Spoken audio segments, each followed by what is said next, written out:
ಗಾಲ್ಬೆಟ್ stone ಪಿತ್ತಕೋಶದಲ್ಲಿ ಕಲ್ಲು ಒಂದು ಸರ್ವೇಸಾಮಾನ್ಯ ಸಮಸ್ಯೆ ಆಗಿರುತ್ತೆ, ಪರ್ಟಿಕ್ಯುಲರ್ ಆಗಿ ನಮ್ಮ ದೇಶದಲ್ಲಿ. ಸೊ ಇದಕ್ಕೆ ಬರಲಿಕ್ಕೆ ಮುಖ್ಯ ಕಾರಣ ಏನು? ಸೊ ಮುಖ್ಯ ಕಾರಣ ಬಂದು ಬಾಡಿಲಿ high cholesterol levels. So particularly bile juice, ಅಂದರೆ ಪಿತ್ತಕೋಶದಲ್ಲಿ ಏನು ಬೈಲ್ ಜ್ಯೂಸ್ ಇರುತ್ತಲ್ಲ ಅದರಲ್ಲಿ ಕೊಲೆಸ್ಟ್ರಾಲ್ ಲೆವೆಲ್ ಹೈ ಆದಾಗ ಸೊ ಸ್ಟೋನ್ಸ್ ಕಾಣಿಸ್ಕೊಳ್ಳೋ ಸಾಧ್ಯತೆ ಇರುತ್ತೆ. ಸೊ ಸೆಕೆಂಡ್ ರೀಸನ್ ಬಂದು gallbladder emptying time is defective, ಅಂದರೆ ಡಿಲೇಡ್ ಎಂಪ್ಟಿಂಗ್ ಅಂತ ಹೇಳ್ತೀವಿ ಗಾಲ್ಬ್ಲಾಡರ್, ಅದರಲ್ಲೂ ಸ್ಟೋನ್ಸ್ ಕಾಣಿಸ್ಕೊಳ್ಳೋ ಸಾಧ್ಯತೆ ಇರುತ್ತೆ. ಸೊ ಕೆಲವೊಂದು ಬ್ಲಡ್ ಡಿಸಾರ್ಡರ್ಸ್ ಅಲ್ಲಿ, ಸೊ ಲೈಕ್ ಹಿಮೋಲಿಟಿಕ್ ಅನಿಮಿಯಾಸ್ ಅಂತ ಏನು ಹೇಳ್ತೀವಿ, ಸೊ ಅದರಲ್ಲೂ ಸ್ಟೋನ್ಸ್ ಕಾಣಿಸ್ಕೊಳ್ಳೋ ಸಾಧ್ಯತೆ ಇರುತ್ತೆ. So diet very important. So fatty diet ಅಂತ ಏನು ಹೇಳ್ತೀವಿ, fried foods, fatty foods. So ಈಗಿನ newer concept like crash diet ಅಂತ ಏನು ಹೇಳ್ತೀವಿ, ಇಂಥದ್ರಲ್ಲೂ ಸ್ಟೋನ್ಸ್ ಕಾಣಿಸ್ಕೊಳ್ಳೋ ಸಾಧ್ಯತೆ ಇರುತ್ತೆ. ಸೊ ಫೀಮೇಲ್ ಸೆಕ್ಸ್, ಅಂದರೆ ಹೆಂಗಸರಲ್ಲಿ ಜಾಸ್ತಿ ಈ ಗಾಲ್ಬ್ಲಾಡರ್ ಸ್ಟೋನ್ ಕಾಣಿಸ್ಕೊಳ್ಳೋ ಸಾಧ್ಯತೆ ಇರುತ್ತೆ. ಸೊ ಕೆಲವೊಂದು ಜೆನೆಟಿಕ್ಸ್ ಮತ್ತು ಕೆಲವೊಂದು ಕಮ್ಯುನಿಟಿ ಅವರಲ್ಲೂ ಸ್ಟೋನ್ಸ್ ಕಾಣಿಸ್ಕೊಳ್ಳೋ ಸಾಧ್ಯತೆ ಇರುತ್ತೆ. ಸೊ ಸ್ಟೋನ್ಸ್ ಐಡೆಂಟಿಫೈ ಆದಮೇಲೆ, ಸ್ಟೋನ್ಸ್ ಡಯಾಗ್ನೋಸ್ ಆದಮೇಲೆ ಕೆಲವೊಬ್ಬರಿಗೆ ಸಿಂಪ್ಟಮ್ಸ್ ಇರೋದಿಲ್ಲ. ಸೊ ಅಂಥವರಲ್ಲಿ ಸೊ ಮುಂದೆ ಲೈಫ್ ಟೈಮಲ್ಲಿ 30-40% ಚಾನ್ಸಸ್ ಸಿಂಪ್ಟಮ್ಸ್ ಕಾಣಿಸ್ಕೊಳ್ಳೋ ಸಾಧ್ಯತೆ ಇರುತ್ತೆ. ಸೊ ಸಿಂಪ್ಟಮ್ಸ್ ಅಂತ ಹೇಳಿದ್ರೆ ಯಾವ ರೀತಿ ಸಿಂಪ್ಟಮ್ಸ್ ಕಾಣಿಸ್ಕೊಬೋದು?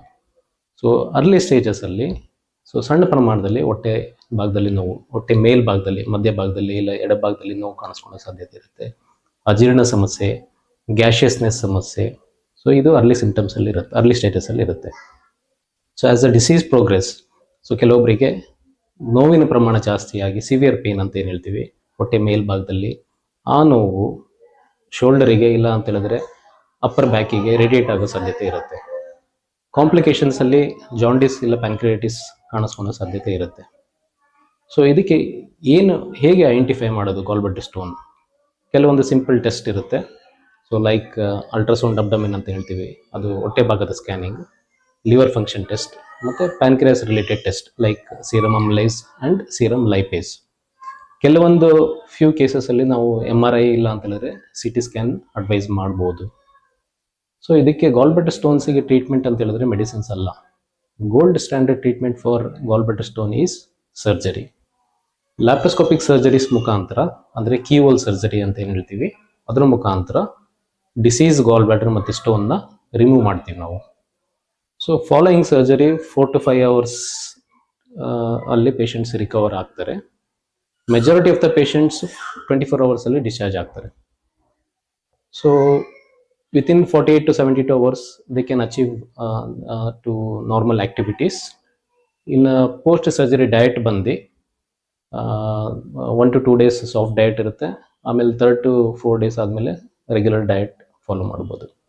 ಸೊ ಫ್ರೆಂಡ್ಸ್, ನಿಮಗೆ ಯಾರಿಗಾದರೂ ಗಾಲ್ಬ್ಲಾಡರ್ ಸ್ಟೋನ್ ಸಮಸ್ಯೆ ಇದ್ದಲ್ಲಿ ಅದ್ರ ಬಗ್ಗೆ ಮಾಹಿತಿ ಬೇಕು ಅಂತ ಹೇಳಿದ್ರೆ ನಮ್ಮನ್ನು ಬಂದು ಕಾಣ್ಬೋದು. ನಾನು doctor Harish Ayyanna, senior laparoscopic surgeon, Ashoka Sanjeevini hospital, Shivamogga.